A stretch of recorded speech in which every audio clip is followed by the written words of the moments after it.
An elementary school classroom in a slum, written by Stephen Spender. Let's know something about the poet. Stephen Spender, 1909 to 1995, was an English poet and an essayist.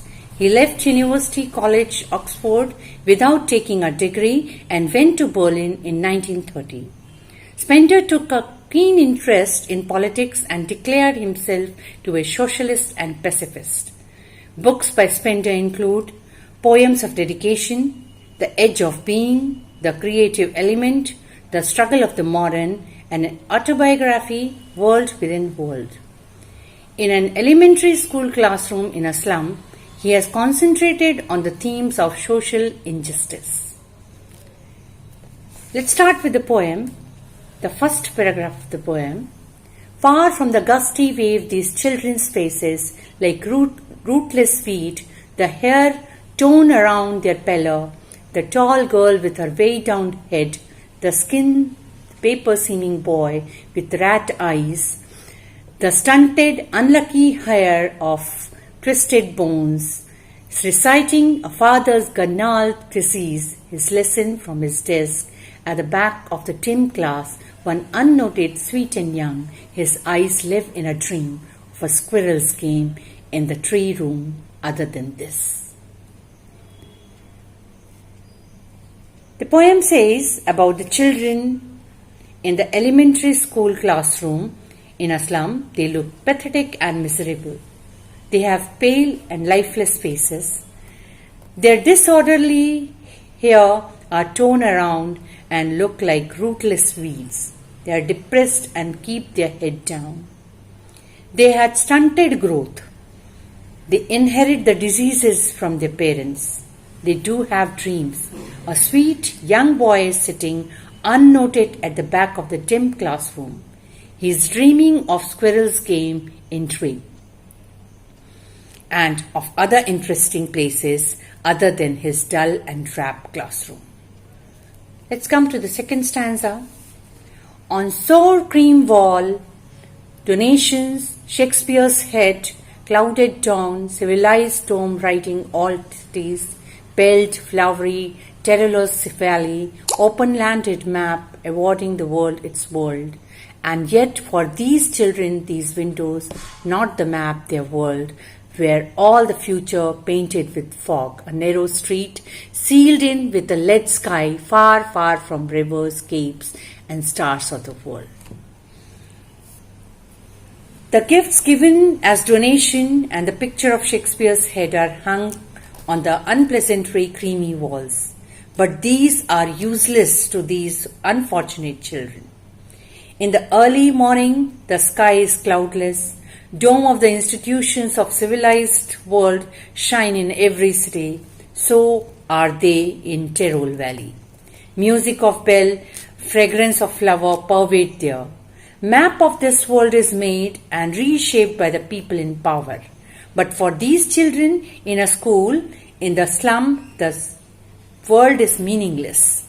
Their own windows are dirty, unpleasant, surrounding form their world. The fog of uncertainty dominates their future. They are doomed to live in the narrow street closing by the bluish grey sky. Their world is far away from river, cape and stars. Third stanza is, surely Shakespeare is wicked. The map is a bad example. His ship and son and love tempting them to steal for lives that slyly turn in their cramped hole, from fog to endless night. On their slag heap, these children wear skins peep through their bones and spectacle of steel with mended glasses, like bottle bits on the stones. All of their time and space are foggy slum, so blot their map with a slum as big as Dune. Shakespeare holds no interest for them, nor the map of the world does have any good. This map shows a world which is not theirs. This world is full of attractions. There are beautiful ships, warmth of sun and love. They entice these children.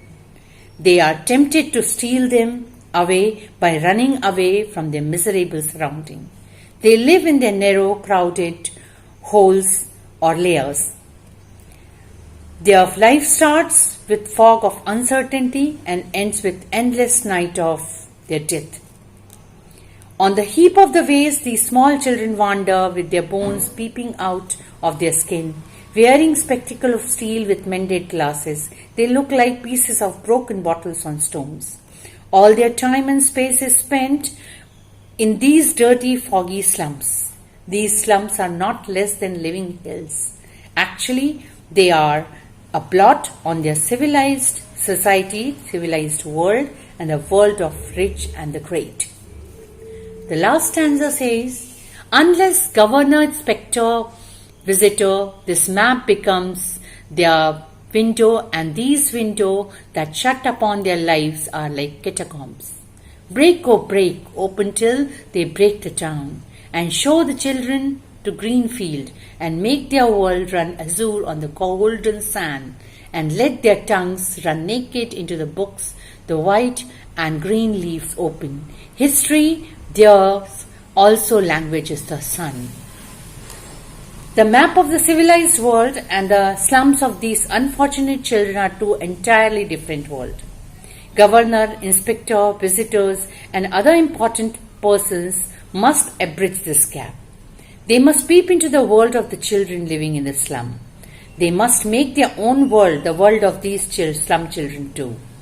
The unsuitable environment of the slum has blocked all their gates to the progress. They are lying shut like catacomb, and catacomb mean underground graves. These obstacles should be broken. Everything that binds them should be broken. They must be allowed to breathe in open. They must be allowed to come out of their narrow lanes and dirty slums of the towns. Let them enjoy the beauty of the green world, green field. Their world should extend to sky, blue waves rising on the golden sands. Let the pages of wisdom be open for them. Let their tongues express themselves freely without any check or fear. Only those people make or create history whose language has warmth and strength of the sunshine.